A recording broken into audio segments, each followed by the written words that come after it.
आगे अभी हम चलेंगे तो भागवत में वर्णन आता है, भक्तों का वर्णन किया गया है कि भक्त कैसे कैसे होते हैं। उसमें उत्तम भक्त का लक्षण पता है क्या बताया? बहुत ध्यान से सुनो सब लोग। उत्तम भक्त का लक्षण बताते हुए श्रीमद् भागवत में कहते हैं, जो सब में भगवान को देखे और जब ठाकुर जी के सामने जाए तो सबको ठाकुर जी में देखे। मतलब जब समाज में बैठा हो तो सब में ठाकुर जी को देखे। बगल में कोई बैठी है तो ये भी श्री ठाकुर जी हैं, सामने कोई नाच रहा है तो वो भी श्री ठाकुर जी हैं, कोई रो रहा है तो वो भी ठाकुर जी हैं, कोई हंस रहा है तो वो भी ठाकुर जी हैं, कोई गाली दे रहा है तो वो भी ठाकुर जी हैं, कोई ऊधम मचा रहा है तो वो भी ठाकुर जी हैं। जब सबको देखे तो सब में ठाकुर जी को देखे, लेकिन जब श्री राधा रमण लाल के सामने पहुंच जाए तो सबको ठाकुर जी में ही देखे। यही मेरे मां हैं, यही मेरे पिता हैं, यही मेरे बंधु हैं, यही मेरे सखा हैं, यही मेरे सर्वस्व हैं। ये उत्तम भक्त का लक्षण है।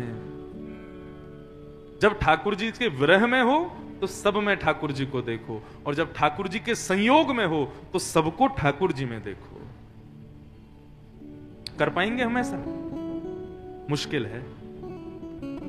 अपने अगल बगल वालों को देखो एक बार, उनमें देखो ये ठाकुर जी हैं, ये भी ठाकुर जी।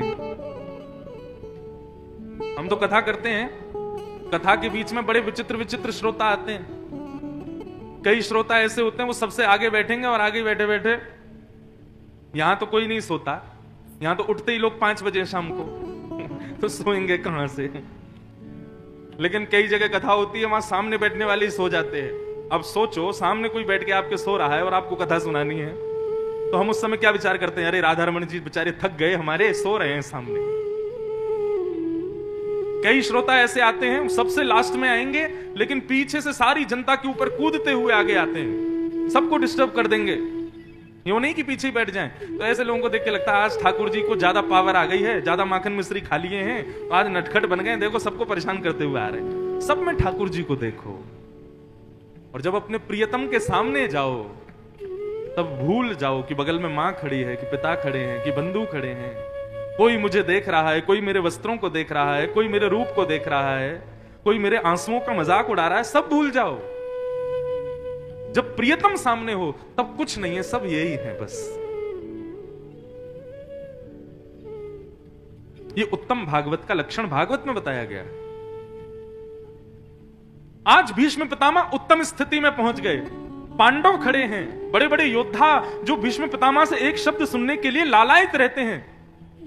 भीष्म पितामह भूल गए कि कौन कौन खड़ा है, बस ठाकुर जी को केंद्र में ले लिया, अपने हृदय के सारे भाव कह दिए और अपने सारे भाव कहते हुए ठाकुर जी में विलीन हो गए। बोलो भक्त वत्सल भगवान की जय। भीष्म पितामह भगवान में विलीन हो गए। ठाकुर जी ने पितामह का संस्कार करवाया, और संस्कार करवाते हुए ठाकुर जी ने अब पांडवों से कहा कि भैया देखो, 4 बार जाते जाते रुक गया मैं, अब नहीं रुकूंगा, अब मुझे द्वारिका जाने दो। तब सब पांडवों ने भगवान को विदा किया और ठाकुर जी द्वारिका पहुंचे। कुछ महीनों बाद उस बालक ने जन्म लिया जिसकी कल हम सुन रहे थे कि ठाकुर जी ने गर्भ में जाके रक्षा की। उस बालक का नाम रखा गया परीक्षित। जैसे ही जन्म हुआ, ब्राह्मणों ने कुंडली बनाई और कुंडली बनाकर के उस बालक की इतनी प्रशंसा की, महाराज इस बालक जैसा तो कोई गुण वाला बालक शायद हुआ ही नहीं पृथ्वी पर। युधिष्ठिर जी बोले, इतनी बड़ाई कर रहे हो हमारे बालक की, क्या हमारे बालक में कोई दोष नहीं है? यह बात क्यों कही जा रही है, बहुत ध्यान से सुनना। अब कोई आप में गुण ही गुण बता रहा है कि आप में ये अच्छाई है, आपके हाथ में ये अच्छी रेखा है, आपके कुंडली में ये अच्छाई है, उससे पूछना तो हम में कोई दुर्गुण नहीं है क्या? क्यों? क्योंकि पृथ्वी पर यदि हमारा जन्म हुआ है तो यह बात निश्चित है कि हम में दुर्गुण तो होगा। चाहे व्यासपीठ पर बैठा व्यास हो, चाहे प्रधानमंत्री की गद्दी पर बैठा मंत्री हो, चाहे कितना भी बड़ा मठाधीश हो, चाहे कितना भी बड़ा तपस्वी हो, मैं हाथ जोड़ के निवेदन करूं, यदि पृथ्वी पर जन्म लिया है तो हो ही नहीं सकता कि उसमें कोई दोष नहीं होगा। सब में होता है, कोई दूध का धुला नहीं है इस संसार में, सबके भीतर कोई ना कोई पाप विद्यमान है। यदि हम लोगों में सद्गुण ही सद्गुण होते तो हम पृथ्वी पर नहीं आते, हम स्वर्ग में रहते, हमको कोई देवता की पदवी मिली होती। यदि हम में दुर्गुण ही दुर्गुण होते तो हम नरक में होते। सद्गुण और दुर्गुण दोनों बराबर हैं, इसलिए पृथ्वी पर आए। करना क्या है? ना तो सद्गुणों को बढ़ाना है ना दुर्गुणों को बढ़ाना है, दोनों को शून्य करना है। आप कहोगे दुर्गुण शून्य करना है, ये बात तो समझ में आती है, लेकिन आप कह रहे हो सद्गुण भी शून्य करने हैं। देखो ये बहुत गहरी बात है भागवत की, अगर समझ में आ जाए तो समझ जाना। भगवान नृसिंह कहते हैं प्रहलाद जी से कि प्रहलाद, यदि व्यक्ति को मेरी प्राप्ति करनी है तो उसको सद्गुण भी शून्य करने पड़ेंगे, मतलब अपने पुण्य भी शून्य करने पड़ेंगे और पाप भी शून्य करने पड़ेंगे, तभी मेरी प्राप्ति होगी। क्यों? यदि पुण्य शेष रह गए तो पुण्य के प्रभाव से व्यक्ति को स्वर्ग जाना पड़ेगा। हमारे जरा से भी पुण्य यदि रह गए, हमने किसी असहाय की सहायता की, किसी गरीब का भला किया, गरीब बालकों को पढ़ा दिया, किसी को गोद ले लिया, आदि आदि ये सब पुण्य यदि हमने किए और उनको शून्य नहीं किया, स्वर्ग जाना पड़ेगा। और स्वर्ग जाना मतलब भगवान से कट ऑफ। माफ कीजिएगा, वैष्णव लोग स्वर्ग की कामना नहीं करते। स्वर्ग क्या है? स्वर्ग एक प्रकार का होटल है। बस आपने 5,000 रुपए डेस्क पर जमा कर दिए, आपको 5 स्टार होटल का रूम मिल जाएगा, उसमें खाओ पियो ऐश करो आनंद करो। सुबह 12 बजे चेकआउट टाइम है, 1 बजे तक यदि रुकने का प्रयास करोगे तो होटल वाले आपको निकाल देंगे, बोलेंगे या तो 5,000 और जमा करो नहीं तो निकलो यहां से। ठीक ऐसा ही स्वर्ग है। आप जितना पुण्य पृथ्वी पर करोगे उस पुण्य के प्रभाव से आपको स्वर्ग मिलेगा। और जैसे ही आप स्वर्ग जाओगे पुण्य कम होने लग जाएंगे, धीरे धीरे धीरे जैसे ही पुण्य समाप्त होंगे स्वर्ग से धक्का दे दिया जाएगा, जाओ पृथ्वी पर फिर से पुण्य कमा के लाओ, तब आना यहां पे। वैष्णव जो भगवत प्राप्ति करना चाहते हैं वो स्वर्ग की कामना नहीं करते, इसलिए पुण्य शून्य करना है। अब प्रश्न आता है कि पुण्य शून्य को होगा कैसे? पुण्य और पाप दोनों क्षीण होंगे कैसे? भागवत की कथा में वैसे एक बात कहें, कागज कॉपी लेके बैठा करो, कोई ना कोई बात ऐसी होती है व्यासपीठ से वो लिखने योग्य होती है। वर्णन करते हैं पाप शून्य होंगे परोपकार करने से। असहाय लोगों की जितनी सहायता करोगे, जितनी सेवा करोगे, उतनी जल्दी आपके पाप कम होते चले जाएंगे। अब आई बात पुण्य कैसे कम होंगे? तो उपस्थित भोगों को भोगने से पुण्य कम होंगे। जैसे कि बढ़िया अपने लिए घर बनाओ, गाड़ी खरीद लो, समय समय पर कहीं ट्रिप मारने चले जाओ, घूमने चले जाओ, जो व्यवस्था मिलती जाए अपने आप प्रयोजन मत करो, जो ठाकुर जी दे दें, जो मिल जाए उसको भोगो, उसको भोगने से पुण्य कम होंगे। और ये दोनों जब शून्य हो जाएंगे तब ठाकुर जी की प्राप्ति होगी। अब प्रश्न आता है कि ये शून्य होंगे, हमको कैसे पता चलेगा? जैसे ही पाप और पुण्य शून्य हो जाएंगे तो स्थिति ये होगी कि आप जिसको देखोगे उसमें गुण ही गुण दिखाई देंगे, किसी में दुर्गुण दिखाई नहीं देंगे। ये पाप पुण्य शून्य होने की स्थिति है। अभी हम लोगों की आंखें कैसी हैं? हम जिसको भी देखते हैं उसमें दुर्गुण निकाल लेते हैं। इसकी चाल तो देखो, इसकी ढाल तो देखो, बोलता कैसे है?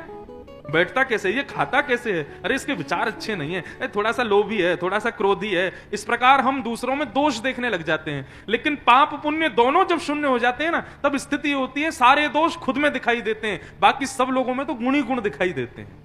ये पाप पुण्य शून्य होने की स्थिति में होता है। बताओ ऐसा है हमारे साथ? हमको सब में गुण दिखते हो और अब खुद में दुर्गुण दिखता हूं, ऐसा स्थिति है? आपके महाराष्ट्र में एक संत हुए विनोबा भावे, वो क्या कहते थे? संत और राक्षस की परिभाषा, वो कहते थे संत की परिभाषा जो सब में गुण देखे खुद में दुर्गुण देखे, और राक्षस की परिभाषा बोले सब में दुर्गुण देखे और खुद में सारे गुण ही गुण देखे। ये राक्षस। रावण राम जी में भी दुर्गुण देखता था, कंस श्री कृष्ण में भी दुर्गुण देखता था, इसलिए तो राक्षस है। इसलिए भैया अन्यश्च दोष गुण चिंतन माशु मुक्त्वा, दूसरों में दोष देखना बंद करो, ऐसी दृष्टि बनाओ, ऐसा स्वभाव बनाओ, जो कमी है जो भी कुछ है सब मुझ में है, संसार में कुछ नहीं है।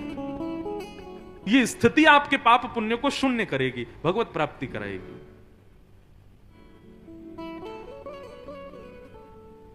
तो युधिष्ठिर जी ने पूछा कि महाराज इस बालक में कोई दुर्गुण नहीं है?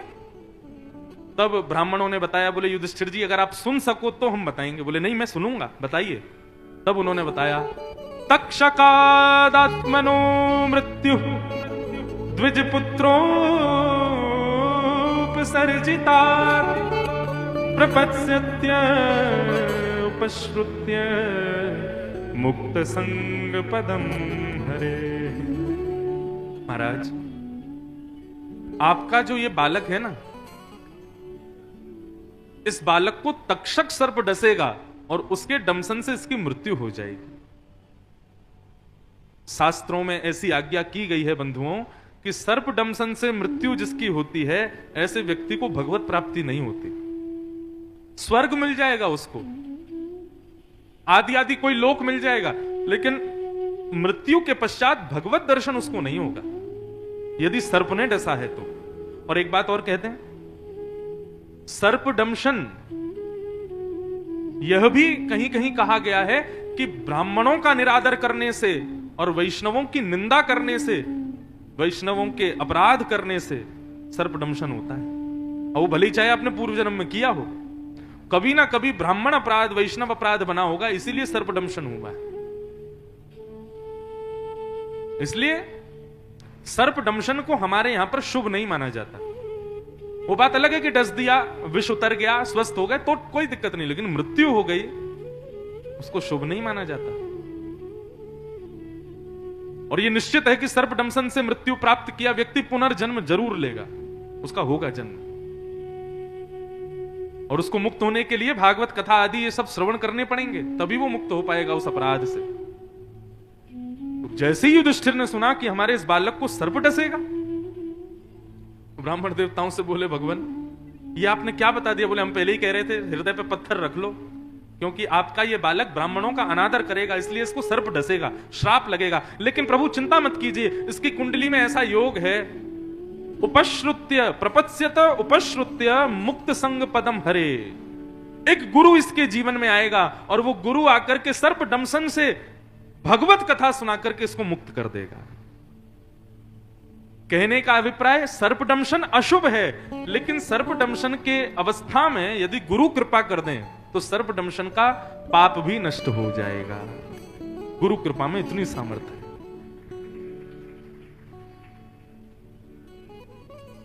और उस बालक का नाम हुआ परीक्षित।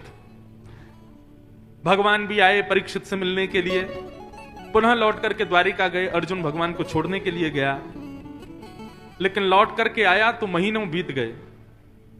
आज युधिष्ठिर जी मन में विचार करने लगे, अर्जुन को इतने दिन हो गए द्वारिका गए, अभी तक अर्जुन लौट करके नहीं आया। चिंता करने लगे और तभी मुख्य द्वार पर देखा कि एक दीनहीन सा व्यक्ति आकर के खड़ा है। समीप जाकर के देखा तो वो दीनहीन सा व्यक्ति कोई और नहीं था, अर्जुन ही था। युधिष्ठिर जी बोले, अर्जुन ये तुम्हारी स्थिति क्या हो गई? तुम्हारा मुकुट कहां है? तुम्हारे कवच कहां है? तुम्हारा चेहरा इतना तेजहीन क्यों लग रहा है? तब रोते हुए घुटनों के बल बैठ करके अर्जुन कहते हैं कि वंचितो हम महाराज हरिणा बंधुरूपिण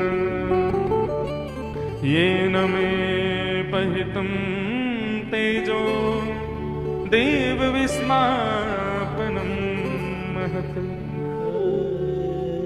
भैया, जिन श्री कृष्ण की कृपा से आज हम हस्तिनापुर की गद्दी पर बैठे हैं, जिन कृष्ण की कृपा से मेरा गांडीव धनुष जैसे ही मैं उठाता था तो सामने खड़े हुए बड़ी बड़ी तिमिंगल मछली रूपा योद्धा थरथर कांपने लगते थे, जिन कृष्ण की कृपा से इंद्र का आधा सिंहासन हमेशा खाली रहता था, अर्जुन जब चाहे आकर के बैठ सकता है, जिन कृष्ण की कृपा से हम पांचों पांडवों को महाभारत युद्ध में एक खरोंच तक नहीं लगी, वो कृष्ण आज अपनी लीला पूरी करके हम लोगों को अकेला छोड़ करके चले गए। भगवान अपने धाम को चले गए, उनकी लीला पूरी हो गई। जैसे ही ये शब्द सुना कि भगवान कृष्ण अपनी लीला का संवरण करके चले गए, युधिष्ठिर ने उसी समय मौन धारण कर लिया, बोले नहीं फिर कुछ। बंधुओं, एक बात हाथ जोड़ के निवेदन कर दूं, एक कुछ समय से ना एक बात बड़ी प्रचलित हो गई। श्री जगन्नाथ भगवान के विग्रह के रूप में एक कथा बड़ी गलत सुनाई जाती है। और उसको इस प्रकार से सुनाया जाता है कि भगवान श्री कृष्ण ने जब अपनी लीला पूरी करी, तो मुझे तो कहने में भी बहुत संकोच होता है, लेकिन बोलते हैं लोग कथाओं में, उनके श्री विग्रह को जब चिता पर रखा गया, राम राम राम, ऐसा नहीं बोलना चाहिए। भगवान परम चैतन्य हैं, उनका अंतिम संस्कार नहीं होता, उनको चिता पे नहीं रखा जाता।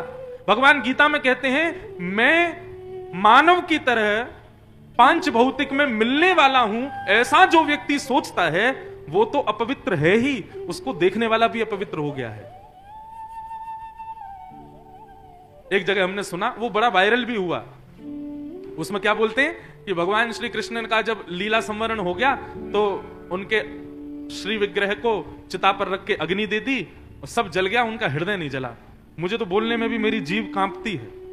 और उनका हृदय जो है वो समुद्र में बहता बहता बहता जगन्नाथपुरी पहुंच गया, उसी हृदय को श्री जगन्नाथ भगवान के हृदय अंदर धारण कर दिया। आज तक वो हृदय जगन्नाथ जी के भीतर बैठा है। हाथ जोड़ के प्रार्थना है, कभी ऐसा विचार कोई कहे भी ना, उसको टोक देना, महाराज आप क्षमा करें, ऐसा मत बोलिए, ये गलत है, बिल्कुल ऐसा कभी नहीं हुआ था। श्रीमद् भागवत में स्पष्ट वर्णन है कि भगवान श्री कृष्ण जब अपनी लीला पूरी कर रहे थे, तब उद्धव ने प्रणाम करते हुए कहा कि हे नाथ, आप यदि चले गए धरती से तो हम भक्तों का क्या होगा। ठाकुर जी बोले, उद्धव मेरी ओर देखो। उद्धव भगवान की ओर देखने लगा तो ठाकुर जी एक ज्योति में परिणत हो गए और 7 बार आकाश में भ्रमण करते करते तिरोधाय प्रविष्टोयम श्रीमद् भागवतार्णवम, ठाकुर जी की वह ज्योति श्रीमद् भागवत में प्रविष्ट हो गई। भगवान अंतर ध्यान होते हैं। ठाकुर जी का हमारी आपकी तरह ये सब क्रिया नहीं होती सांसारिक। ऐसा कभी सुनिएगा भी मत, आगे से कोई कहे तो मैं पहले ही सावधान कर दूं।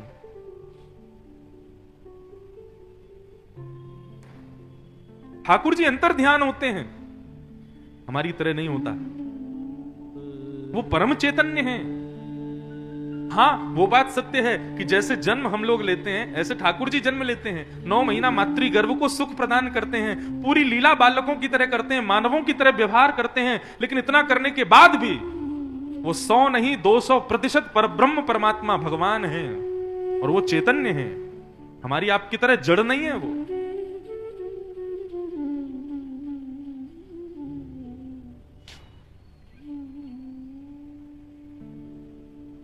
जैसे युधिष्ठिर ने सुना श्री कृष्ण अपनी लीला पूरी करके चले गए, युधिष्ठिर मौन हो गए और सबसे पहले युधिष्ठिर ने अपना मुकुट उतार करके सिंहासन पर रख दिया। और मन का भाव मानो ऐसा था युधिष्ठिर का, जिनकी कृपा से यह मुकुट मेरे सिर पर आया, जब वे ही अपनी लीला पूरी करके चले गए तो मैं कौन होता हूं उस सिंहासन पर बैठने वाला। और छोटे से परीक्षित को राज सिंहासन पर बैठा करके मुकुट उसको पहना दिया और 5 पांडव द्रौपदी के सहित स्वर्गारोहण को प्रस्थान कर गए। अब बंधुओं बहुत ध्यान से सुनिएगा, आज की तो कथा ही कथा है, आज तो इतने सारे अवतार होंगे, अभी कथाएं होंगी, तो सबको बहुत ध्यान से सुनिएगा। 5 पांडव और 5 की पत्नी, एक द्रौपदी, और ये भगवान के इतने प्रिय, इनके लिए ठाकुर जी ने क्या नहीं किया पांडवों के लिए। भगवान सारथी बन गए, भगवान शांति दूत बन गए, द्रौपदी को भीष्म पितामह से आशीर्वाद दिलाने के लिए भगवान नौकर बन गए।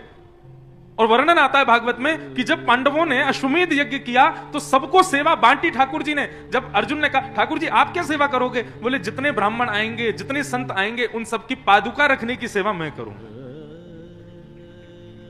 मैं बाहर से आता हूं रोज कथा सुनने, तो बाहर दरबार के सेवादार 2-3, उनको देख के इतना सुख मिलता है। यहां आने वाले सब श्रोताओं के पादुकाओं को रखते हैं। कथा में बैठे आप हो, आप सबकी पादुकाओं की रक्षा वो कर रहे हैं, लेकिन वास्तविकता यह है कि जब आप यहां से लौट के जाएंगे, पादुका पहनेंगे, तो आपका 80% कथा सुनने का पुण्य उन्हीं को मिल जाएगा। क्योंकि यही सेवा यज्ञ में भगवान ने स्वीकार की थी। ब्राह्मणों की, संतों की पादुका उतार करके रख के, चरण धो करके उनको यज्ञ में ले जाने की, ये सेवा ठाकुर जी की थी। जब अश्वमेध यज्ञ हुआ था पांडवों का, विचार करो।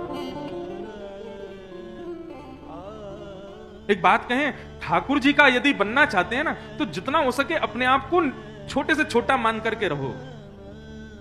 जो अपने आप को बहुत ज्यादा बड़ा मानने लगते हैं ना, ठाकुर जी कहते हैं ये बात तो कंफर्म है कि ये मुझे नहीं मिलेगा कभी। यदि हृदय में इच्छा है कि हम ठाकुर जी के हों, जितना हो सके दीन हो जाओ, जितना हो सके झुक करके रहो, जितना हो सके अपने स्वभाव को पोलाइट करो। ठाकुर जी को वो प्रिय है, क्योंकि ठाकुर जी स्वयं भी वैसे ही हैं।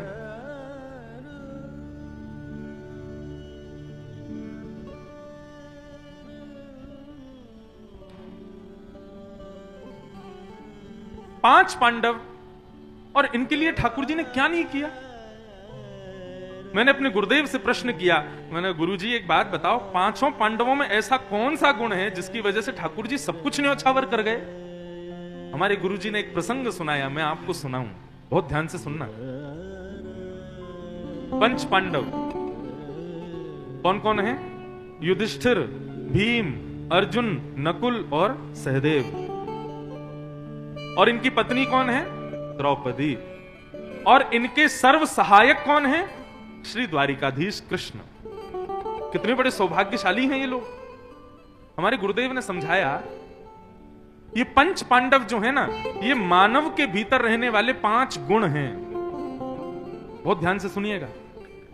ठाकुर जी हम सबके भी हो सकते हैं जैसे पांडवों के हुए, लेकिन कैसे होंगे उसके लिए इस प्रसंग को थोड़ा समझिए। पंच पांडव हम सबके भीतर विद्यमान 5 गुण हैं। युधिष्ठिर धर्म, ये धर्म युधिष्ठिर का गुण है। हमारे भीतर जो धर्म करने की इच्छा प्रकट होती है, ये हमारे भीतर बैठा युधिष्ठिर है। दूसरा भीम, भीम यानी कि बल, चाहे बौद्धिक बल हो, शारीरिक बल हो, मानसिक बल हो, विचारधारा का बल हो, सेवा का बल हो, हम सब बलवान हैं। कोई ना कोई बल हमारे पास है, कोई तन से बलवान, कोई बुद्धि से बलवान, कोई सेवा से बलवान, सब बलवान है। तो ये जो बल हमारे भीतर है, ये कौन है? भीम। धर्म यानी कि युधिष्ठिर, बल यानी कि भीम। अब तीसरे आते हैं अर्जुन। अर्जुन का स्वभाव क्या है? प्रिय स्वभाव। हमारे भीतर जो दया है ना, ये अर्जुन है। जैसे हम किसी दीनहीन को देखते हैं तो हमको उस पर दया आ जाती है। हम किसी साधारण से बालक को देखते हैं, उस पर दया आ जाती है। किसी बालक के माता पिता नहीं होते तो उसको देख के हमको दया आ जाती है। या कोई व्यक्ति घर से विहीन है, उसको देख के हम दया, ये दया का जो गुण है हमारे भीतर, यही अर्जुन है। वैसे अर्जुन का गुण है प्रेम। तो धर्म, बल, प्रेम। अब आया नकुल। नकुल का स्वभाव है बुद्धि, विवेक। हमारे भीतर जो विवेक है, हमसे कोई मित्रता करना चाहे तो हम पहले परखते हैं ये मित्रता करने योग्य है कि नहीं। ये परखना ही हमारा विवेक है। हम चाहें तो थिएटर्स में जाके मूवी देख लें, लेकिन हम आके कथा में बैठ रहे हैं, ये हमारा विवेक है। हम चाहें तो पार्टीज में जाके एंजॉय करें, लेकिन हम यहां कीर्तन में एंजॉय कर रहे हैं, ये हमारा विवेक है। हम चाहें तो विदेश घूमने जा सकते हैं, लेकिन हम वृंदावन जाते हैं, तीर्थ यात्राओं पर जाते हैं, ये हमारा विवेक है। ये विवेक कौन है? नकुल। और सहदेव हमारी सुंदरता, हमारा स्वरूप, ये सहदेव है। अब हम आप सब लोगों के भीतर या तो पांचों के पांचों हैं, या फिर इन पांचों में से कोई एक तो हमारे पास है। या तो युधिष्ठिर धर्म हमारे पास है, या फिर बल भीम हमारे पास है, या फिर प्रेम अर्जुन हमारे पास है, या फिर बुद्धि विवेक नकुल हमारे पास है, या फिर स्वरूप सहदेव हमारे पास है। इसका मतलब पांचों पांडव हमारे पास हैं, और हम सब महाभारत के योद्धा हैं। हम सबके जीवन में एक महाभारत चल रही है। यहां बैठा कोई व्यक्ति महाभारत, ऐसा हो ही नहीं सकता कि उसके जीवन में कोई महाभारत नहीं चल रही हो। सब अपने महाभारत से लड़ लड़ा के आते हैं। और कई लोग तो कथाओं से ही वक्ता के द्वारा बताए गए बाणों को ही ले जाते हैं, चला देते हैं अपनी महाभारत में। महाराज जी कल आपने एक बात ऐसी बताई, मेरे बहुत सारे प्रश्नों के उत्तर मिल गए। मतलब अब योद्धा तैयार हो गया, अब लड़ेगा। हम सब लड़ रहे हैं, हम सबकी महाभारत चल रही है। लेकिन ये पांचों गुण केवल पांडवों में नहीं है, ये पांचों गुण कौरवों में भी हैं। कौरवों में भी कोई ना कोई सुंदर है, कौरवों में भी कोई विवेकी है, कौरवों में भी कोई प्रेमी है, कौरवों के पास भी कोई धर्मावली है। तो फिर हम कैसे माने कि हम पांडव हैं? तो पांडवों की पहचान केवल इतनी है कि कृष्ण पांडवों के पक्ष में है, कौरवों के पक्ष में नहीं। 2 लोग हैं पांडवों के पास जो कौरवों के पास नहीं है। वो दोनों कौन है? कृष्ण और पांचों की पत्नी द्रौपदी। अब इन दोनों के गुण क्या हैं? कृष्ण का गुण ज्ञान और द्रौपदी का गुण दया, सब पर दया। अपने बालकों के हत्यारे को जो मुक्त करवा सकती है, कितनी दयावंत है। इसका मतलब पांचों पांडव यानी कि 5 गुण हमारे पास हैं, धर्म, बल, प्रेम, विवेक और स्वरूप। लेकिन इन पांचों के साथ में कृष्ण रूपी ज्ञान और द्रौपदी रूपी दया यदि हमारे पास नहीं है तो हम कौरव हैं। और यदि इन पांचों में से एक भी गुण हमारे पास है और ज्ञान रूपी कृष्ण और दया रूपी द्रौपदी हमारे संग है, तो निष्फिक्र हो जाओ, आप ही पांडव हो और एक ना एक दिन इस महाभारत को, संसार की को जीत जाओगे। मीराबाई के पास प्रेम रूपी पांडव था, लेकिन साथ में ज्ञान रूपी कृष्ण और दया रूपी द्रौपदी भी थी। जीत गई मीराबाई। आज तक विजय घोष होता है मीराबाई का। सूरदास जी के पास में प्रेम रूपी पांडव था, लेकिन साथ में कृष्ण रूपी ज्ञान और दया रूपी द्रौपदी भी थी। जीत गए सूरदास। तुलसीदास जी के पास में विवेक रूपी पांडव था। तुलसीदास जी की कथा सुनिए। वो अपनी पत्नी से इतना प्रेम करते थे, एक क्षण के लिए भी उसको छोड़ते नहीं थे। देखो, प्रेम सबसे करो लेकिन ममता किसी से मत करो। ममता किसे कहते हैं? जिसके एक क्षण के भी वियोग में आप विचलित होने लग जाओ, उसी को ममता कहते हैं। प्रेम सबसे करो, ममता केवल गोपाल जी से करो। संसार में और किसी से ममता मत करो। लेकिन तुलसीदास जी महाराज ममत्व कर बैठे अपनी पत्नी रत्नावती से। पत्नी इतनी परेशान हो गई, बोले कि ये मेरे को एक क्षण के लिए भी नहीं छोड़ते। रात्रि में तुलसीदास जी जब सोते थे तो पत्नी का हाथ पकड़ के सोते थे, कहीं चली ना जाए मायके। इतना प्रेम करते थे। एक दिन गहरी नींद में तुलसीदास जी सो रहे थे, चली गई उनकी पत्नी। अर्धरात्रि में नींद खुली तो विचलित हो गए, कहां चली गई। इतने प्रेम में विभोर थे कि महाराज नदी पार कर गए तो नदी में डूबने लगे तो एक शव बहता हुआ आ रहा था, तो यह भी विचार नहीं किया कि कोई मरा हुआ शव है। उस शव को नाव बना लिया, चढ़ गए उसके ऊपर और उसको नाव बना के नदी पार करने लगे। इतनी आतुरता प्रेम में। पहाड़ चढ़ने लगे तो कोई रस्सी नहीं मिली, तो एक सर्प कोई रस्सी बना करके पहाड़ पे चढ़ गए। इतना भी डर नहीं कि कहीं काट ना जाए मुझे।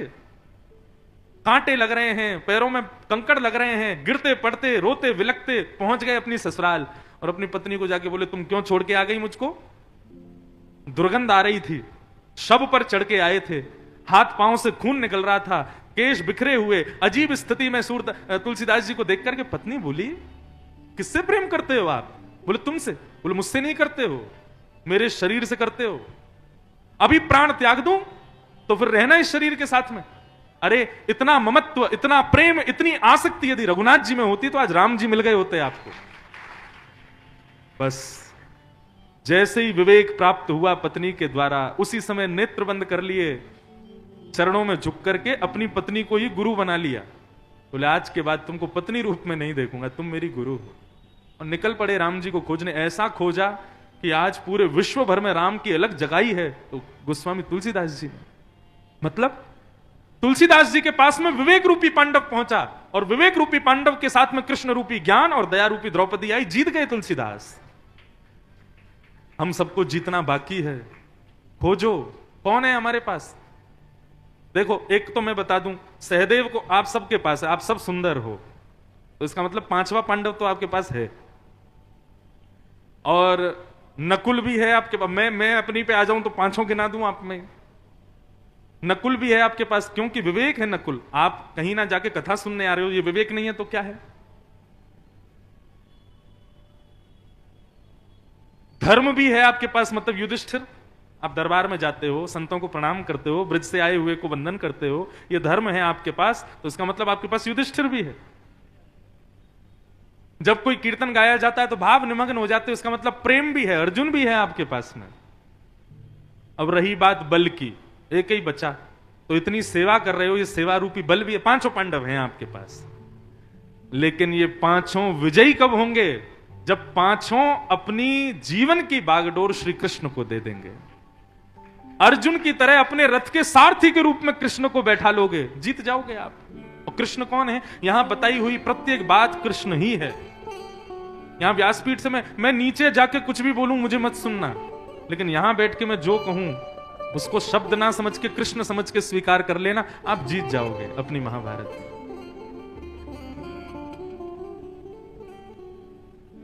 पांचों पांडव कृष्ण स्मरण करते करते करते करते निकल गए स्वर्गारोहण के लिए। कन्हैया कन्हैया कन्हैया कन्हैया पुकारा करेंगे, लताओं में ब्रज की गुजारा करेंगे। कन्हैया कन्हैया पुकारा करेंगे, सब लोग गाओ। लताओं में ब्रज की गुजारा करेंगे। कन्हैया कन्हैया पुकारा करेंगे, लताओं में ब्रज की गुजारा करेंगे। करताल बजा के गाओ। कन्हैया पुकारा करेंगे, लताओं में ब्रज की गुजारा करेंगे। ओ कहीं तो मिलेंगे वो बांके बिहारी, कहीं तो मिलेंगे वो बांके बिहारी, कहीं तो मिलेंगे वो रमण बिहारी, कहीं तो मिलेंगे वो रमण बिहारी। उन्हीं के चरण चित लगाया करेंगे, उन्हीं के चरण चित लगाया करेंगे। कन्हैया कन्हैया पुकारा करेंगे, लताओं में ब्रज की गुजारा करेंगे। कन्हैया कन्हैया पुकारा करेंगे, पुकारो भाव से। लताओं में ब्रज की गुजारा श्री वृंदावन बिहारी लाल की जय।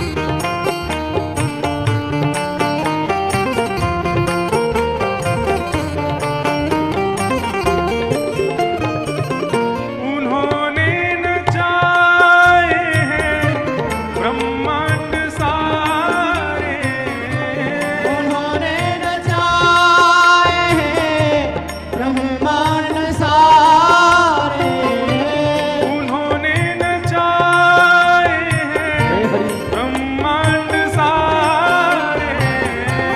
उन्होंने नचाए हैं ब्रह्मांड सारे। पर अब हमको भक्ति का वरदान मिल गया है, अब ऐसे काम नहीं चलेगा। तो अब क्या होगा? मगर अब उन्हें हम नचाया करेंगे, मगर अब उन्हें हम नचाया करेंगे। मगर अब उन्हें हम नचाया करेंगे। मगर अब उन्हें हम नचाया करेंगे। कन्हैया कन्हैया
एक पंक्ति अपनी कथा में कहा करता हूं, रूठे चाहे राजा वासे कछु ना काजा, एक तू ही महाराजा और कौन पास जाएंगे। रूठे चाहे भाई वासे कछु ना भलाई, एक तू ही है सहाई और कौन को सराएंगे।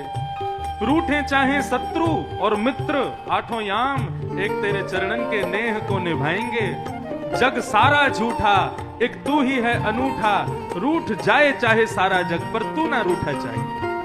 हमसे सब रूठ जाएं, हमारे घर वाले रूठ जाएं, पड़ोसी रूठ जाएं, जिनके यहाँ काम करते हैं वो रूठ जाएं, कोई सबको मनाने में मत लगे रहो। दुनिया के लोग पता है दो प्रकार से दुखी हैं। कई लोग तो जीवन में उपलब्धियां पाने के लिए दुखी हैं और कई लोग संसार को मनाने के लिए दुखी हैं। सब हमसे मान जाएं, सब हमसे राजी रहें। रूठ जाए चाहे सारा जग पर तू ना रूठा चाहिए। आप कभी मत रूठो हमसे। जो रूठेंगे हमसे वो बाके बिहारी, जो रूठेंगे हमसे वो बाके चरण पड़ उन्हें हम मनाया करेंगे। चरण पड़ उन्हें हम मनाया करेंगे। ओ चरण पड़ उन्हें हम मनाया करेंगे। ओ चरण पड़ उन्हें हम मनाया करेंगे।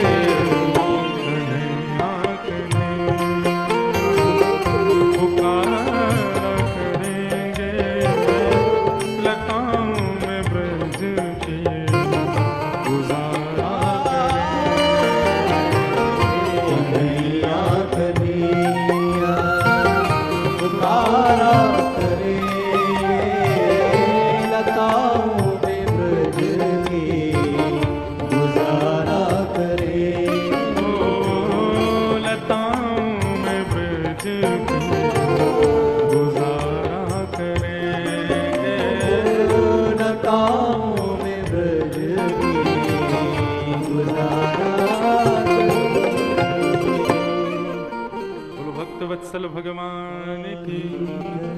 तो समझ में आ गया पांडव कैसे बनना है। हम सबकी महाभारत चल रही है।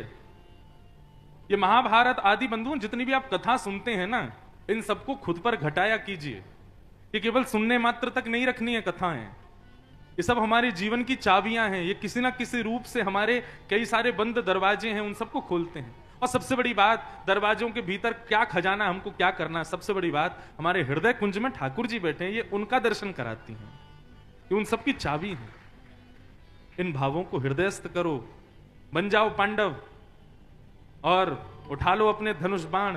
ये धनुष बाण क्या है? ज्ञान रूपी धनुष बाण। और छोड़ दो अपना जीवन सर्वस्व उस सारथी के हाथ में जिसने अर्जुन का रथ चलाया।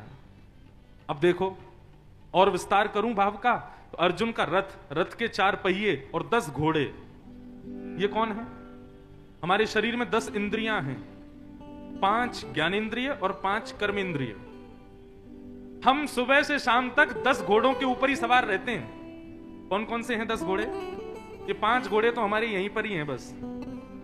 आंख, नाक, जीव, कान और त्वचा, ये 5 ज्ञानेंद्रिय। हम क्या करते हैं? आंखों को जो देखना है वो दिखाते हैं, नासिका को जैसी सुगंधी चाहिए उसको दिलाते हैं, कान को जिसको सुनना है उसको सुनाते हैं, जीव को जैसा रस चाहिए उसको चखाते हैं, त्वचा को जैसा वातावरण चाहिए वैसा वातावरण कर लेते हैं। तो ये 5 ज्ञानेंद्रिय 5 घोड़े। ऐसे ही दूसरे 5 कर्मेंद्रिय 5 घोड़े, हाथ, पैर, मुख और 2 गुप्त पस्थ इंद्रिय, गुप्त इंद्रियां। ये 10 इंद्रियां हैं हमारे शरीर में। और आप खुद पूछिए खुद से, सुबह से शाम तक आप क्या करते हो? इन्हीं 10 इंद्रियों पर ही सवार रहते हो बस। और सबसे ज्यादा हमारा प्रिय इंद्रिय कौन सी है? जीव। कभी इसको दाल पकवान खिला देते हैं तब भी इसका मन नहीं भरता, बड़ा पाव खिला देते हैं तो भी इसका मन नहीं भरता। और क्या बनता है? हाँ, सिंधियों में पापड़ भी बहुत खाते हैं। पापड़ के बिना तो कोई काम ही नहीं होता है। पापड़ खिला दो तो भी इसका मन नहीं भरता। इतना सब कुछ खा लेने के बाद भी ये इंद्रिय कभी हमारी तृप्ति नहीं होती। मैं जिनके घर पर रुका हूं वो बेचारे मुझसे बड़े परेशान हो गए, 4 दिन हो गए। बोले महाराज जी आप कुछ खाते ही नहीं हो। मैंने कहा क्यों जीव को परेशान कर रहे हो? आज तो कथा में आ रहा था, उससे पहले पिज्जा बना लाए, लो महाराज खाओ। मैंने कहा भैया हाथ जोड़े आपके, क्यों हमको ये जीव जैसे तैसे तो संभली है, लेकिन सबका भाव है। तो ये 10 इंद्रियां हैं हमारे शरीर में और हम इन्हीं पर ही सवार रहते हैं, पूरे दिन रात इन्हीं की सेवा में ही लगे रहते हैं। तो 10 इंद्रियों का घोड़ा, ये घोड़े हैं 10, उनकी चाबुक ठाकुर जी के हाथ में। अब आई रथ की बात, जिस पे आप बैठे हो उसके 4 पहिए हैं। 4 पहिए कौन से? धर्म, अर्थ, काम और मोक्ष। ये 4 पहिए वाला रथ, और इन 4 पहियों को खींचते हैं 10 इंद्रियां। इन 14 वस्तुओं को ठाकुर जी के आश्रित कर दो, अपनी 10 इंद्रियों को और धर्म, अर्थ, काम, मोक्ष को, बस और कुछ नहीं करना। जिम्मेवारी ठाकुर जी की है। आपको पता है अर्जुन के सारथी क्यों बने भगवान? महाभारत में कथा आती है कि अर्जुन और दुर्योधन दोनों गए द्वारिका। भगवान से जाके बोले प्रभु महाभारत का युद्ध होने वाला है, आप किस तरफ रहोगे? भगवान बोले देखो हम पक्षपाती तो नहीं है। दुर्योधन बोला आपसे बड़ा पक्षपाती कौन है जो मुकुट पे पक्ष पहन के घूमता है? पक्ष मतलब मोरपिच्छ। ठाकुर जी बोले वो तेरी बात ठीक है, लेकिन मैं पक्ष नहीं करता, तुम दोनों मेरे भाई हो। दुर्योधन बोला कोई तो आपको एक चुनना पड़ेगा, या तो पांडवों के पास जाओ या कौरवों के पास आओ। भगवान बोले दोनों पडला भारी होने चाहिए। चलो हम एक निर्णय करते हैं, एक तरफ हम अकेले जाएंगे और एक तरफ हमारी द्वारिका की पूरी सेना जाएगी। और एक और बात कह देते हैं, हम हाथ में शस्त्र नहीं उठाएंगे और हमारी सेना पूरी सशस्त्र जाएगी। तुरंत दुर्योधन बोला तो वहां पे क्या आप खड़े खड़े जय जय जगदीश हरे आरती करवाओगे? महाभारत युद्ध करना है प्रभु, दुश्मनों से लड़ना है, और आप कह रहे हो मैं शस्त्र नहीं उठाऊंगा? ठाकुर जी बोले हम अपने वचन के पक्के हैं, हमने कह दिया तो कह दिया, शस्त्र नहीं उठाएंगे। तो दुर्योधन बोला फिर एक काम कीजिए, सेना मुझको दे दीजिए, और अर्जुन का आपसे प्रेम भी बहुत ज्यादा है, आप अर्जुन के पास ही चले जाओ। भगवान मंद मुस्काए, बोले ठीक है ले जाओ सेना। दुर्योधन बोला दोनों कितने मूर्ख हैं, पहले ही हम लोग इतने बलवान, ऊपर से द्वारिका की सेना और मिल गई, अब तो पांडवों का जीतना असंभव है। दुर्योधन तो वहां से चला गया। भगवान अर्जुन को डांटने लगे, बोले तेरे को बार बार मैंने तेरी वजह से ये नियम धारण किया था ताकि तू सेना मांग ले, लेकिन तेरी बुद्धि पता नहीं कहां चली गई। अब तेरी तरफ मुझको आना पड़ेगा और मैं भी शस्त्र नहीं उठाऊंगा, मतलब एक योद्धा और वो भी बिना शस्त्रों का। अर्जुन बोला आपसे ये किसने कहा कि मैं आपको मांगने आया था, या आपसे ये भी किसने कहा कि मैं आपसे कुछ मांगने आया था? अर्जुन बोला ना तो मैं आपसे कुछ मांगने आया हूं ना आपको मांगने आया हूं। भगवान बोले तो फिर? चरणों में प्रणाम करके अर्जुन कहता है मैं खुद को देने आया हूं, मैं तो खुद को अर्पित करने आया हूं। हे नाथ, ये महाभारत का युद्ध सामने खड़ा है, मेरी बाह पकड़ लो और मुझे बताओ कि मैं क्या करूं। कहीं मैं आपको ले जाने आ जाऊं तो आप वो करोगे जो मैं कहूंगा, लेकिन मैं खुद को अर्पित कर दूंगा तो मैं आपके आदेश का पालन करूंगा। केवल इस बात की वजह से अर्जुन तो उसी समय जीत गया था महाभारत जिस समय उसने अर्पित किया खुद को। इसलिए बंधुओं, आप लोग कोई पूछे आपसे कि आपके लड्डू गोपाल हम वृंदावन से लाए हैं, ऐसा कभी मत कहना। ये हमको लेके आए हैं, ऐसा कहो। यही है शरणागति। आप ठाकुर जी को कभी नहीं ला सकते। आपको पता है सेवा हमारी अधूरी क्यों रह जाती है? क्योंकि हम सोचते हैं हम जब खिलाएंगे ये तभी खाएंगे, हम जब नहलाएंगे तभी नहाएंगे, हम जब कराएंगे तभी करेंगे। ठाकुर जी के चरणों में अर्पित कर दो स्वयं को। बोले ये जब चाहेंगे तब हम खाएंगे, ये जब चाहेंगे तब हम सोएंगे, ये जब चाहेंगे तब हम क्रिया करेंगे। कोई कहे घर में कि अरे भाई बिजनेस हमारा फ्लॉप चल रहा है, क्या करें? बोले जब ठाकुर जी की इच्छा होगी तो बढ़िया हो जाएगा। यही तो शरणागति है, यही तो हमको करना है। स्वयं को अर्पित करो ठाकुर जी को। मैं कथा में गाया करता हूं, लेकिन अभी नहीं गाऊंगा। जहां ले चलोगे वहीं मैं चलूंगा, जहां नाथ रख दोगे वहीं मैं रहूंगा, जहां ले चलोगे वहीं मैं चलूंगा। ये है पूर्ण शरणागति। एक प्रकार से सामान्य भाव में कह दूं अपनी जिम्मेवारी अपने ऊपर मत रखो, ठाकुर जी को दे दो, आप संभालो।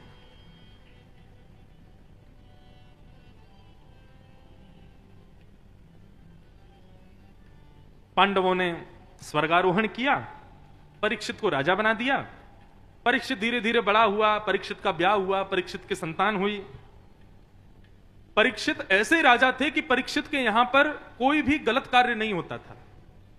परीक्षित के राज शासन में भागवत में वर्णन आता है, श्री राम जी के बाद में यदि भारत का एक छत्र अद्भुत सम्राट यदि कोई हुआ तो वो परीक्षित था, क्योंकि बाल्यकाल से ही परीक्षित ब्राह्मणों के नेतृत्व में रहता था।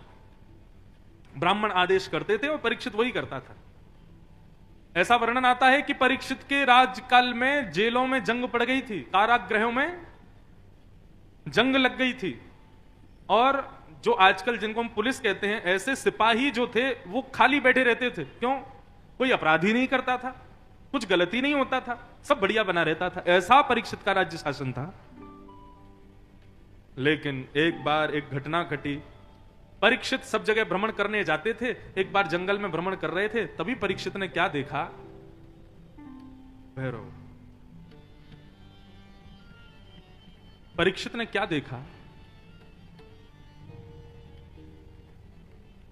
कि एक बैल समझते हैं, वृषभ,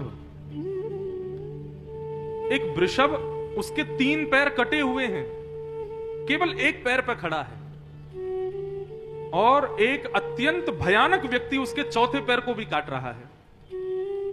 परीक्षित देखकर के आश्चर्यचकित हो गए, मेरे राज्य में यह कैसे संभव हो सकता है?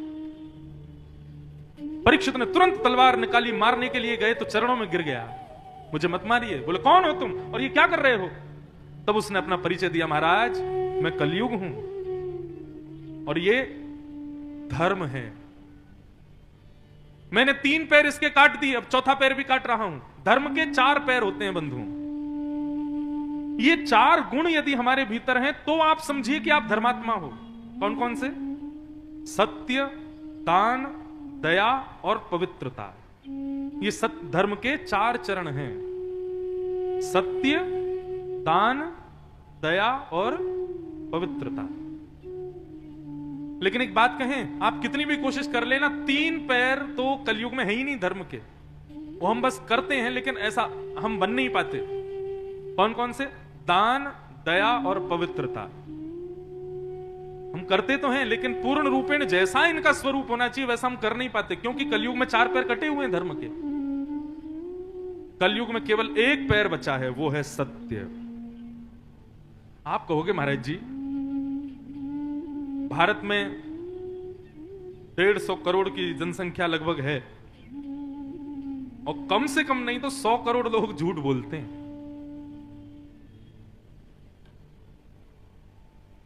झूठ बोलते हैं कि नहीं? सब लोग झूठ बोलते हैं। फिर आप कैसे कह सकते हो कि धर्म सत्य के पैर पर खड़ा है? कलयुग में केवल सत्य ही बचा है, सत्य तो है ही नहीं। लोग झूठ ही झूठ बोलते हैं केवल। तो सत्य कैसे बचा है? हम किसी ना किसी रूप में सत्य के बिना रह नहीं सकते। हम बोलते भले ही झूठ हैं, लेकिन जब सुनने की बारी आती है तो हम भी सत्य ही सुनना चाहते हैं। इसलिए धर्म सत्य के पैर पर खड़ा है। चोर चोरी करता है, और 4 चोरों ने चोरी करी, और उसके बाद में चारों क्या कहते हैं? हाँ भाई अब एक काम करो। बोले क्या? बिल्कुल ईमानदारी से जितना चोरी करके लाए हो चारों में बांट दो। चोरी ईमानदारी का काम है, लेकिन उसमें भी चोर कहते हैं कि ईमानदारी से बांटो। तो कहीं ना कहीं हम लोग सत्य के बल पर ही टिके हुए हैं। जिस दिन सुनने में भी सत्य खत्म हो जाएगा, उसी दिन घोर कलयुग आ जाएगा, और आ ही रहा है, धीरे धीरे हो रहा है प्रारंभ। तो कलयुग में केवल सत्य के पैर पर खड़ा है धर्म। बाकी दान, दया और पवित्रता ये तो है ही नहीं मानवों के अंदर, और जितनी है ये केवल दिखावे मात्र की है। परीक्षित ने कहा कि मेरे राज्य को छोड़ करके जाओ। कलयुग बोला, महाराज कहां जाऊं? सतयुग जाता है, त्रेता आता है, त्रेता जाता है, द्वापर आता है, द्वापर चला गया, मेरी बारी है, मैं तो आऊंगा, मैं नहीं जा सकता। लेकिन हां, यदि आप चाहते हो कि मैं कहीं चला जाऊं तो आप एक काम कीजिए, मुझे कुछ स्थान दे दीजिए, मैं वहीं रहूंगा। और कलयुग को राजा परीक्षित ने 5 स्थान दिए हैं।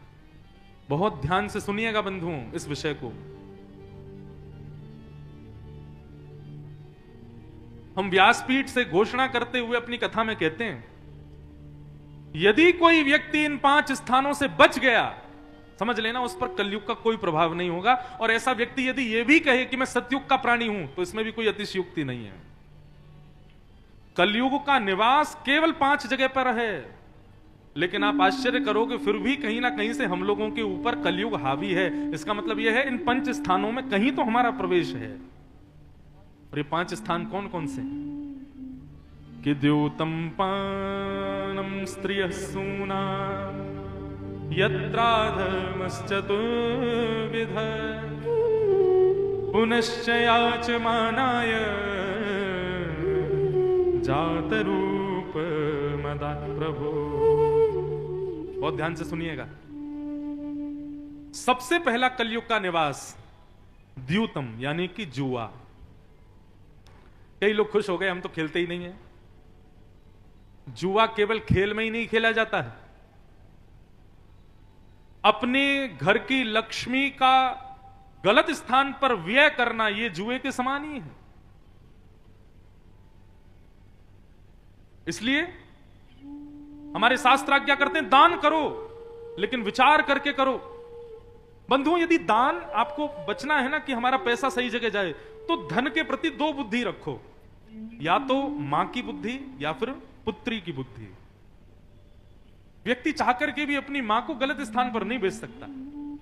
अगर मां को कहीं जाना भी है तो व्यक्ति बहुत व्यवस्था करता है, ट्रेन में भी अच्छी व्यवस्था, फ्लाइट में भी बिजनेस क्लास हो, हमारी मां जा रही है उसको कोई दिक्कत ना हो, कितनी व्यवस्था करता है यदि सत्पुत्र होगा तो।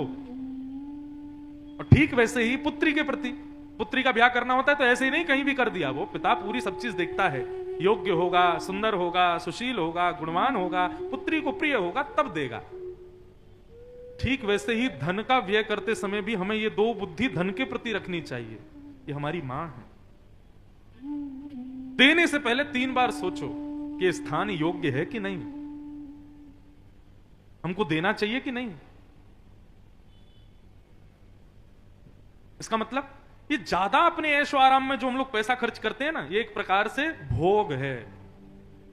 लक्ष्मी का प्रयोग ज्यादातर दान में या फिर योग में ही व्यतीत करो, भोग में नहीं।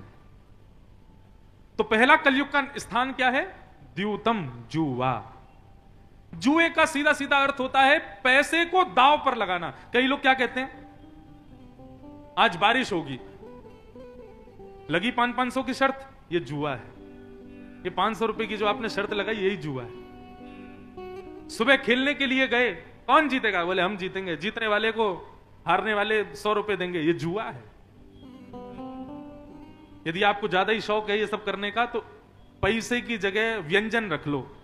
हाँ भाई, हारने वाला जीतने वालों को रसगुल्ला खिलाएंगे, आज अगर बारिश हो गई तो तेरे को समोसा खिलाऊंगा, ऐसा कर लो, लेकिन पैसे का प्रयोग मत करो। तो पहला कलयुग का निवास स्थान क्या है? जोर से बोलो, ये याद करने हैं आपको, जुआ, द्यूतम। दूसरा कलयुग का स्थान है पानम। पानम में कलयुग निवास करता है। बंधुओं, अब तक किया तो कोई बात नहीं, क्षमा है, अब मत करना। पानम में कलयुग रहता है। क्यों रहता है? आप लोग समझेंगे कि वो नशा हो जाता है ना, अनकॉन्शियस हो जाता है आदमी, इसलिए आप कह रहे हो कि वो पाप है। नहीं, इसका एक और बहुत बड़ा कारण है।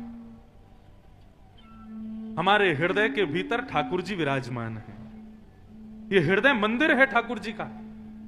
कोई मंदिर में जाके पीता है, कोई मंदिर में जाके सिगरेट पीता है, कोई मंदिर में तंबाकू खाता है, कोई मंदिर में मांस खाता है? नहीं खाता। क्यों? ये मंदिर है भैया, यहां भगवान रहते हैं। तुम्हारा देह भी मंदिर है, उसमें भी भगवान रहते हैं। और किसी और ने नहीं कहा है, स्वयं भगवान गीता में कहते हैं, ईश्वरः सर्व भूतानाम हृदय सेर्जुन तिष्ठति। अर्जुन, मैं कहां हूं? सबके हृदय में। इंसान के बनाए मंदिर में कुछ गलत नहीं खाता, कुछ गलत नहीं पीता, लेकिन भगवान के बनाए हुए शरीर में सब गलत खाते हैं, सब गलत पीते हैं। इसलिए आज तक किया तो कोई बात नहीं, लेकिन आज संकल्प लीजिए, अब नहीं करेंगे। ये देह देवालय है बंधुओं, हमारे हृदय कुंज में ठाकुर जी बैठे हैं। सदैव उस वस्तु को ग्रहण करो जो ठाकुर जी को अर्पित कर सकते हो। जो ठाकुर जी को अर्पित नहीं करते वो अपने अंदर भी मत लीजिए। बाहर के ठाकुर जी आपके मंदिर के, उनको तो बढ़िया भोग लगाते हो, लेकिन खुद की खाने की बारी आती है सब गंदा गंदा खाते हो, सब गंदा पीते हो। वास्तव में भोग हमारे भीतर लगाते हैं ठाकुर जी, बाहर नहीं लगाते, इसलिए इससे बचो। एक और कारण है कि पानम में कलयुग का निवास है, और वो कारण ये है, हम हमारे सामने कोई गलत कहता है तो हम क्या कहते हैं, भाई शुभ शुभ बोलो। ऐसा सुना है कि 24 घंटे में एक बार सरस्वती जीव पर बैठती है। इसका मतलब क्या है, हम सबकी जीव जो है ये सरस्वती का आसन है। आपको पता चल जाए कि इस स्थान पर सरस्वती जी आके बैठती हैं दिन में एक बार, आप उस स्थान पर इत्र लगाओगे, आप उस स्थान पर दूध घी दही खीर आदि सबसे उसको व्यवस्थित करोगे, उसको स्वच्छ करोगे, कि उस पर मदिरा डाल करके उसको गंदा करोगे। ये जीव है। जब आप कृष्ण बोलते हो ना तो ये जीव नाचने लगती है, जब आप राम बोलते हो ये जीव आनंदित हो जाती है कि आज मेरा सौभाग्य कि इसने कृष्ण कहा, राम कहा। उस जीव को इतना अपवित्र मत करो। हाथ जोड़ के प्रार्थना, इस पानम की स्थिति को त्यागो। और एक बात कहें, पानम से तो बच गए, लेकिन इसमें लग गए, इसमें लग गए, जिससे भी आप तामसी स्थिति में आ जाओ उस सब वस्तु को आज ही त्यागो। बंधुओं, यदि इतना नहीं कर सकते आप कि अपनी जीव को नहीं बचा पा रहे हो तो फिर आपको कथा से चले जाना चाहिए, मत सुनो कथा। पत्नी पति के लिए बदल जाती है, पति पत्नी के लिए बदल जाते हैं, बच्चे माता पिता के लिए बदल जाते हैं, माता पिता अपने बच्चों के लिए बदल जाते हैं, लेकिन भक्त भगवान के लिए नहीं बदल सकता। हम ठाकुर जी के लिए इतना त्याग नहीं कर सकते, तो हमको फिर भक्ति के मार्ग पे आना ही नहीं चाहिए। भोग का मार्ग, ये बीच वाला मार्ग बहुत गंदा है कि आप भोग भी कर रहे हो भक्ति भी कर रहे हो। या तो भोगी ही बने रहो या फिर पूरे पूरे यहीं के हो जाओ। दो नाव पे पैर रखोगे, ऐसे गिरोगे कि कोई नहीं बचा पाएगा। इसलिए अब नहीं करना, इसको त्यागो। पानम